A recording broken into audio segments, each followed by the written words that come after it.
తెలంగాణ కాంగ్రెస్ లో సంస్థాగత మార్పులు భారీ స్థాయిలో జరగబోతున్నాయా? స్థానిక సంస్థల ఎన్నికలే టార్గెట్ గా పావులు కదుపుతోందా? అటు పార్టీ ఇటు ప్రభుత్వంపై కాంగ్రెస్ హైకమాండ్ ఫోకస్ పెట్టిందా? కులగణన, పీసీసీ పదవులు, నామినేటెడ్ పోస్టుల భర్తీ, మంత్రివర్గ విస్తరణ ఇలా పలు అంశాల్లో కీలక మార్పులు చేర్పులు జరగబోతున్నాయా? ఇప్పటికే తెలంగాణ కాంగ్రెస్ వ్యవహారాల నూతన ఇన్ఛార్జిగా మీనాక్షి నటరాజన్ ని నియమించారు. నెక్స్ట్ ఏం చేయబోతున్నారు?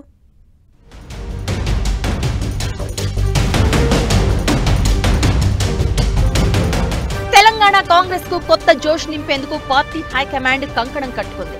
ఇప్పటికే రాష్ట్ర కాంగ్రెస్ వ్యవహారాల ఇన్ఛార్జ్ దీపాదాసు మున్షి స్థానంలో కొత్త ఇన్ఛార్జ్ గా మీనాక్షి నటరాజన్ ను నియమించింది కాంగ్రెస్. త్వరలో మరిన్ని మార్పులుంటాయన్న సంకేతాల్ని పంపింది. దీంతో తెలంగాణ కాంగ్రెస్ లో సంస్థాగతంగా భారీ మార్పులే చోటు చేసుకుంటాయని అనుకుంటున్నారు. తెలంగాణ కాంగ్రెస్ కొత్త ఇన్ఛార్జ్ మీనాక్షి నటరాజన్ రాహుల్ గాంధీ కోర్ కమిటీలో కీలకమైన వ్యక్తి. మధ్యప్రదేశ్ కు చెందిన మీనాక్షి నటరాజన్ కాంగ్రెస్ పార్టీలో కింది స్థాయి నుంచి ఎదిగారు. యూత్ కాంగ్రెస్ వింగ్, ఎన్ఎస్యుఐ, ఏఐసిసిలో కీలక బాధ్యతల్లో పనిచేశారు.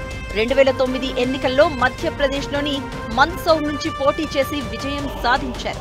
తర్వాత 2 సార్లు ఓడిపోయారు. దీపాదాసు మున్షి ఇన్నాళ్లు అటు కేరళ ఇటు తెలంగాణ 2 రాష్ట్రాలకు ఇన్ఛార్జిగా ఉన్నారు. ఆమె తెలంగాణపై పెద్దగా ఫోకస్ పెట్టలేదన్న విమర్శలు ఉన్నాయి.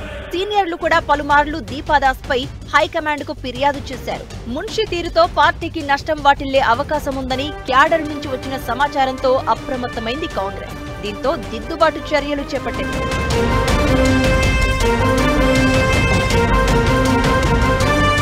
తెలంగాణలో రానున్న స్థానిక సంస్థల ఎన్నికలు అటు పార్టీకి ఇటు రేవంత్ ప్రభుత్వానికి చాలా కీలకం. అందుకే బీసీలకు 42% రిజర్వేషన్లకు చట్టబద్ధత, కుల గణన, పీసీసీ కొత్త కార్యవర్గం, నామినేటెడ్ పోస్టుల భర్తీ, మంత్రివర్గ విస్తరణ ఇలాంటి అంశాలన్నింటిపై దృష్టి పెట్టింది కాంగ్రెస్. సీఎం రేవంత్ రెడ్డి ఢిల్లీ పర్యటనలో రాష్ట్రంలో పరిస్థితులు, పార్టీలో ప్రభుత్వంలో చేయాల్సిన మార్పులు చేర్పులపై రాహుల్, ఖర్గే సహా కీలక నేతలతో చర్చించారు.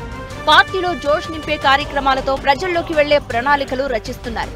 దీంతో నామినేటెడ్ పోస్టులు, పీసీసీ పదవులు, మంత్రివర్గంలో చోటు కోసం పలువురు ఆశావహులు కళ్లలో ఒత్తులేసుకుని ఎదురు చూస్తున్నారు.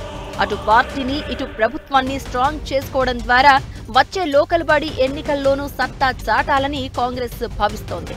మరి ఈ స్ట్రాటజీలు ఏ మేరకు సఫలమవుతాయో చూడాలి.